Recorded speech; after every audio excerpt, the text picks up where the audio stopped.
Tonight we are going to be counting Malchut of Chesed, which we're going to be concluding the week of Chesed. Now, Malchut of Chesed, when we need to define it in one title, it will be along the line of that love has to control. There's many types of relationships and many types of situations. You want the love to be in control.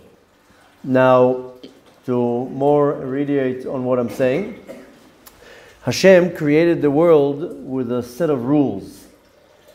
All the world, not only the physical world, but also the spiritual world, is controlled by rules. And even Hashem doesn't break his own rules. I know many people think that when Hashem makes a miracle, he breaks the rules, but that's not breaking the rules, that's using the rules in a different way. For example, if you look at all the 10 plagues that they had in Egypt, Hashem didn't create something new. He just took many frogs. Instead of having one frog, so there was now 100 million frogs. Instead of having one locust, so he made a lot of locusts. So same thing with darkness. We have darkness for 12 hours, so he made it a week. Same thing with the splitting of the sea. He didn't create something new. He just made wind. That's what it says, that's what we're going to read tomorrow. He made very strong wind, and the wind lifted up the water. So yes, the look of nature changed, but he didn't break the rules. He didn't create new rules. So even miracles that happen to us, I mean, there's one famous miracle in our history when Yoshua had a war, and they were about to lose the war, and the Kadosh Baruch Hu made a miracle, and the sun got stuck in the air and didn't move. So they had a longer time. That's a pretty cool miracle. But nevertheless, the rules were not broken. The sun just stayed longer. So one can come and say, oh yeah, go to Alaska. They have 23 hours a day. They have sun there. So that's where science come and say, these are not miracles. We can show you that it happened. You know that scientists, they say that the splitting of the sea actually happened. They bring their analogy, how it could happen with wind and turbulence and so forth. But nevertheless, this is not what we're discussing now. What we're discussing that the Kadosh Baruch Hu created the world with rules, and it's not only the spirit, the physical world, it's also the spiritual world, and that's including nature and so forth. Now, the basic rule in creation is called the rule of attraction, Chok HaMeshicha. And this rule of attraction, I'm not talking about now gravity, because in Hebrew, gravity, you say koach meshicha, the power of pulling. But I'm talking about the general rule of meshicha, of attraction. And this is called, in our terms, love. Because love has the power of attracting one to the other. This is the major rule in the creation of the world. Now, the power that is controlling the entire universe is this rule, is this law that is called the rule or the law of love. The reason why it's important to us to know, because we are concluding the week of Chesed. Chesed is love, we explained that. The whole week we were talking about Chesed, and we called it the week of love. And the power, again, the power that is controlling the entire universe is this rule that is called love. And there's no better way to do that, to control the world with love. That's how Hashem controls the world, is with love. Now, we talked about how two separates need to get combined. How do they do that? Only with the power of love. I mean, I know in our generation, and probably in other generations too, sometimes two bodies get together because of money, or because of status, or because of fame, or whatever it is. But we're talking about naturally, not things that are out of the ordinary. But when two bodies want to become one, then with the power that gets them together is love. So even if you're looking at two ways, if you're looking at the right way, how does a man and a woman get together? Because they're attracted to each other. They see each other across the room, they're attracted, they get along, they fall in love, and they build a union. But even when it's done in a completely not kosher way, why would the man and woman go to each other? Because they are attracted to each other. So it has to be some type of a mechanism that is pulling them together. Doesn't matter right now if they're attracted physically to each other, or they just want to have a good time or whatever. But nevertheless, this rule of attraction that is connecting two things together is the same rule. Now, the important thing to remember is that the power of love is a one-way street. And again, this is the term that I find most comfortable to use. In Hebrew, you would say it chad sitri, one direction.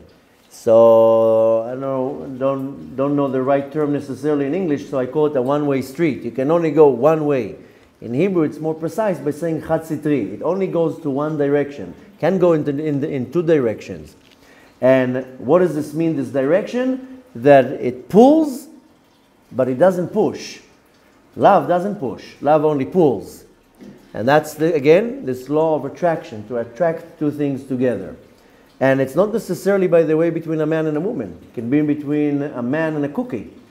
That the man will go into the bakery and he just wants to get a roll because he's hungry. But the cookie that is sitting there on the shelf is attracting him. And the cookie is calling him. And his mind has a sound effect of, and he's attracted to the cookie. Now, does he love the cookie? Not necessarily that he loves the cookie. He loves the taste that he has in his mouth and his stomach later on. So the law of attraction is not only between human beings. It can be between a man and a car, or whatever it is. Or a woman walks down on Fifth Avenue. There's going to be a lot of attractions there.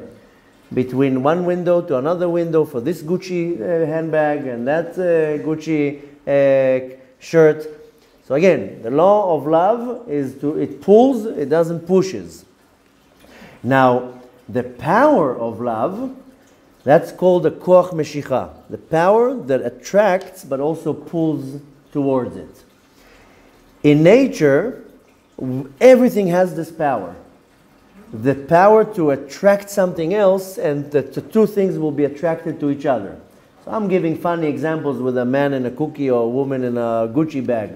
But in nature, technically when you're thinking about it, if you're looking at nature, how do the animals know to be attracted to the right animals?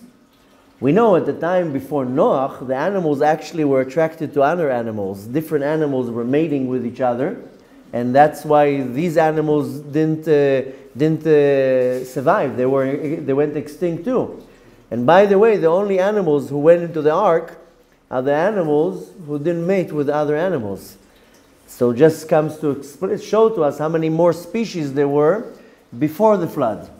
But nevertheless, look at nature. How come this specific animal knows to be attracted to that specific animal just in the different gender? How come the donkey doesn't go to the bear, I don't know, to the rabbit?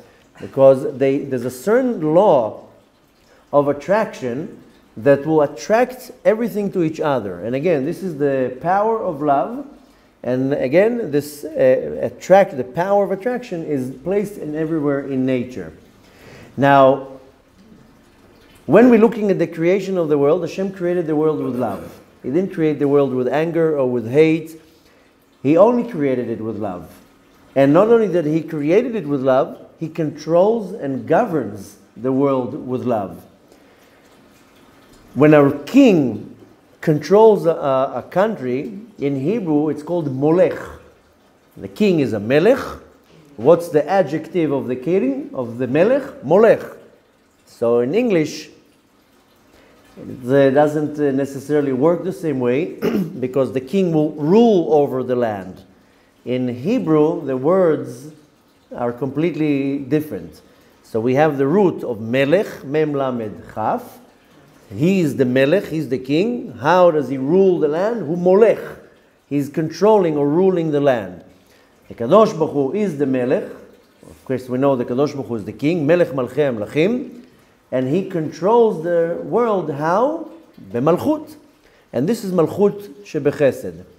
So tonight, when we're counting Malchut of Chesed, it's the power how the Kadosh Baruch Hu controls the world with love. Again, the power how the Kadosh Baruch Hu controls the world. Not that we're talking about creating the world. Creating the world, we know he created the world with love. but he also rules the world and controlling the world. That's with the power of love. And this is the easiest term that is called Malchut of Chesed, the kingship, the controlling, the ruling, but it comes with love and with Chesed. Now, not only that the Kadosh Baruch Hu created the world with love and now he's ruling the world with love, we are now headed in this 7-week journey to Matan Torah. So now we're concluding a week, but we are heading to Matan Torah, to Shavuot. This is the next time when we see very obviously that the Kadosh Baruch Hu came down to the world with love. And he gave us an unbelievable love. The story says that he turned the mountain upside down, kafalem ar kegigit, which some people say, oh, this is he opposed himself on them. That's not. That's he showed unbelievable love, and that's again when the Kadosh Baruch Hu bestows His love on us. So Matan Torah is also Malchut of Chesed. It's also the ruling, the controlling of love and Chesed. So just that in Matan Torah, the revelation of love came in a garment of commandment. So a lot of people think it's coming from Gvura, from a commandment, or tzivui. But really, it was a form of Hashem to show us His love, just that it was dressed in a garment of a commandment. Now, practically saying, each and every one of us has a place in their world that we have influence. Or to say it in other words, that I am the king. Everybody in their world has a little kingdom. That my image, my existence is influencing another person. And that can be a parent. Now, if I'm the father, I'm the king of the house, so to say. Again, don't take the words out of context, but I'm saying I'm like the ruler, I'm the one in control. If I'm the boss in a business, then again, I am the king of the business. If I am the head of some organization, so every person has a position where he is the one who is the giver, what is called a mashpia, and not only that he has responsibility, and he has also the authority. I'm saying he, she, same thing. Why is that possible? And every person is like that. Why is that possible? Because each and every one of us has a spark of what is called Malchut Shamayim, a piece of the Kadosh Baruch Hu, a spark in us. So since the Kadosh Baruch Hu is the king over the entire world, I have a piece of Hashem, so I have a piece that I'm a king over some little world. And sometimes it can be over me, my wife, and a few kids. And like I told you, you can be a boss in a job and many other options. Now, because I have this spark in me, that it gives me this feeling that by default, by nature, we have some type of a common denominator or some pull to each other. You know where you see it the most? I don't know about Americans. Israelis, for example, if you will meet an Israeli anywhere in the world and you see them from across the room, hey, מה נשמע? מה קורה? הכל בסדר? What's going on? In the middle of nowhere. And here, suddenly you're my friend here. In Israel, you're not going to even look in my direction. But when I meet you somewhere in North America, in Australia, suddenly, hey, מה נשמע? How are you? מאיפה אתה? Where are you from? I'm from Yerushalayim. Oh, you know Moshe? Well, of course I know him. Israelis know everybody everywhere. So this is where you see in Israel, they'll eat each other alive if they meet each other on the road or something.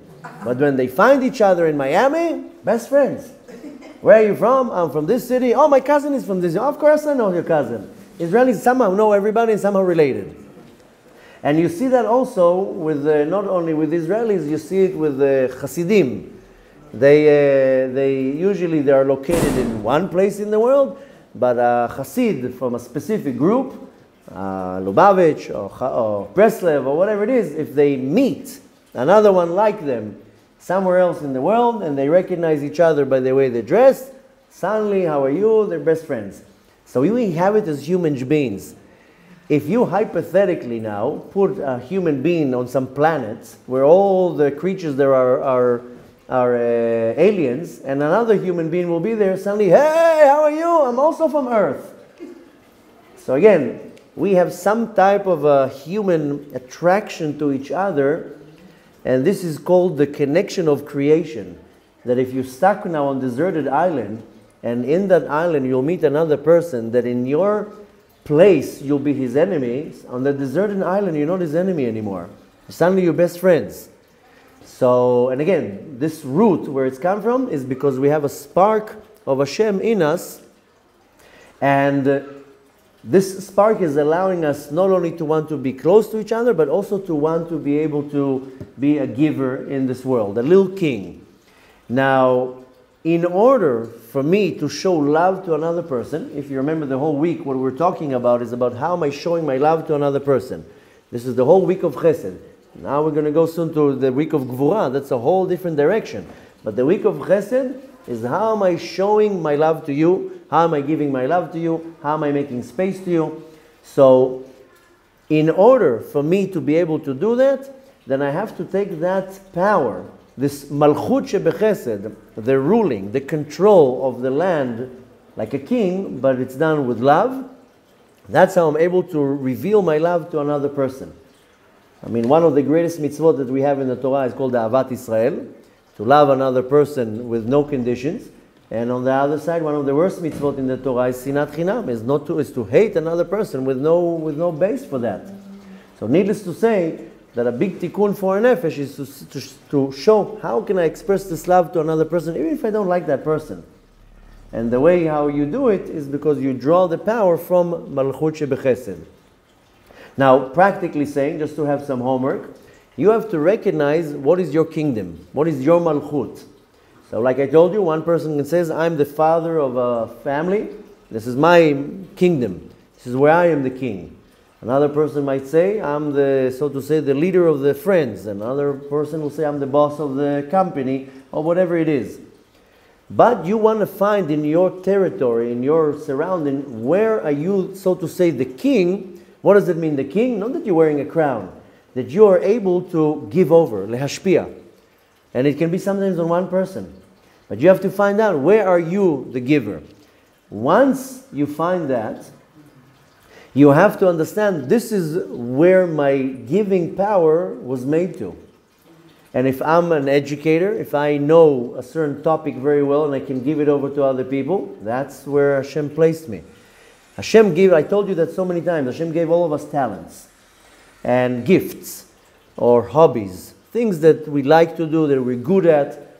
If you're not taking that talent and your gift, and whatever it can be, even if it's weaving rugs, it doesn't matter. Cooking, gardening, it doesn't matter. Painting. If you don't take the talent that you have, and everybody has a talent, and you're not using it to give it to another person, then you're misusing the talent that Hashem gave it to you. Hashem didn't give it to you to make money. If you want to use it to make money, that's very nice. That's very good, because you do something that you like. But if Hashem gave you a talent, and there's no such a thing that the person doesn't have a talent, and it can be even something as simple as being a good parent or know how to be a storyteller. I don't know, I'm not a good storyteller. I know some people, they tell stories, you're like mesmerized. You can't wait they keep you on the edge of the seat. And again, you have to find out what is your talent, where is your kingdom. Now you have to give it over. And if you don't give it over, then you're mistreating the gift that Hashem gave it to you. Not only that, Hashem gave you this power in order to be able to lehashpia, to influence somebody else and to make somebody else's life a much better place. How and what's the reason to do that? Is you want to bring the light of love and chesed to another person. So practically saying, you find out where are you the king? Where are you the one? King is not sitting like this giving orders with a crown on his head. King is a giver. That I'm constantly in a motion of giving. And I want to take that and to be able to give it to somebody else. And by that, I'm not only refining my neshama, I'm also taking this power in me, what is called Malchut of Chesed, what Hashem does, not only to create the world, also to sustain the world. Hazan et ha'olam kulo betuvo bechen bechesed uverachamim. That's when we say Birkat Hamazon. Not only that He created the world, thank you so much. Right? On the end of the world, in the bottom in Antarctica, it says made by God. right? Made in heaven. But he also sustains the world. Bechen, bechesed, berachamim, with grace, with love, with mercy. So I have to take this part in me. This is called Malchut of Chesed. And how am I giving to somebody else in the world? It can be one person, it can be a million people. It doesn't matter. It's not the quantity, it's the quality of me taking my talent, my chesed, my love, and I give it to somebody else.